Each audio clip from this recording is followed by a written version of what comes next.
Assalamualaikum warahmatullahi wabarakatuh. Halo semuanya, perkenalkan saya Atika Putri, mahasiswi pendidikan biologi Universitas Samudra. Nah, pada sesi kali ini kita akan membahas hal yang sangat penting yang sering menjadi dasar dari proses belajar mengajar, yaitu tujuan pembelajaran. Nah, jadi teman-teman, apa sih itu tujuan pembelajaran? Nah, mari kita bahas. Nah, jadi teman-teman, tujuan pembelajaran adalah pernyataan tentang apa yang diharapkan dapat dicapai oleh peserta didik setelah mengikuti proses pembelajaran. Nah, contohnya tuh, siswa mampu menjelaskan proses fotosintesis secara lisan setelah pembelajaran berlangsung selama 2 jam. Nah, di situ kita menyertakan apa yang harus dicapai oleh peserta didik setelah melaksanakan proses pembelajaran. Nah, lalu apakah dalam proses belajar mengajar itu harus ada tujuan pembelajaran? Nah, tentunya harus ada karena tujuan pembelajaran ini sangat penting. Lalu, mengapa tujuan pembelajaran itu penting? Nah, jadi teman-teman, tujuan pembelajaran ini penting karena berfungsi sebagai arah dan acuan. Nah, tanpa tujuan yang jelas, proses belajar bisa menjadi tidak fokus. Nah, di slide PPT yang saya tampilkan ini ada beberapa poin-poin yang menjelaskan mengapa tujuan pembelajaran itu penting. Yang pertama itu sebagai panduan guru dalam merancang pembelajaran. Nah, jadi teman-teman, tujuan pembelajaran ini dapat membantu guru dalam memilih metode dan media yang sesuai, dalam proses pembelajaran. Kemudian itu yang kedua, membantu siswa memahami arah belajar. Nah, jadi teman-teman, tujuan pembelajaran ini itu dapat membantu siswa, untuk memahami apa yang harus dicapai setelah proses pembelajaran. Nah, kemudian itu, yang ketiga itu digunakan untuk mengevaluasi hasil belajar. Nah, jadi seperti yang saya sebutkan tadi bahwa, tujuan pembelajaran ini dapat membantu guru dalam, merancang, dan juga mengevaluasi hasil belajar, siswa.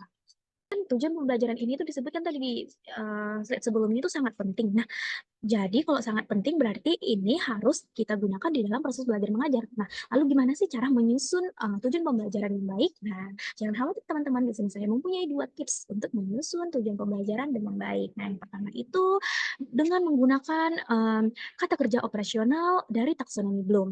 Kedua itu dengan menerapkan prinsip SMART. Nah, jadi teman-teman, taksonomi Bloom itu membagi tujuan pembelajaran ke dalam 6 ranah berpikir. Nah, dari yang paling dasar hingga yang paling kompleks. Nah, yang pertama itu ada remembering, yaitu mengingat. C1 remembering, mengingat. Nah, kedua, C2 understand, memahami. Nah, yang C3 applying atau aplikasi, penerapan. Yang kelima itu, yang keempat itu ada analyzing atau menganalisis. Kemudian itu yang C5 ada evaluasi, yaitu mengevaluasi. Yang keenam ada kriting. C6 ada kriting yaitu menciptakan. Nah, misalkan teman-teman kita mengambil tujuan pembelajaran yang, berfokus pada, ranah, C2 memahami. Nah, maka kita bisa membuat tujuan pembelajaran yang seperti, siswa mampu menjelaskan proses fotosintesis secara lisan setelah, sesi pembelajaran. Nah, itu kalau misalkan siswa nih sudah mampu nih, menjelaskan proses fotosintesis secara lisan setelah proses pembelajaran, otomatis siswa ini sudah paham dong tentang, eee, fotosintesis ini. Nah, maka di situ tujuan pembelajaran sudah tercapai. Nah, itu kalau kita menggunakan, yang C2 memahami.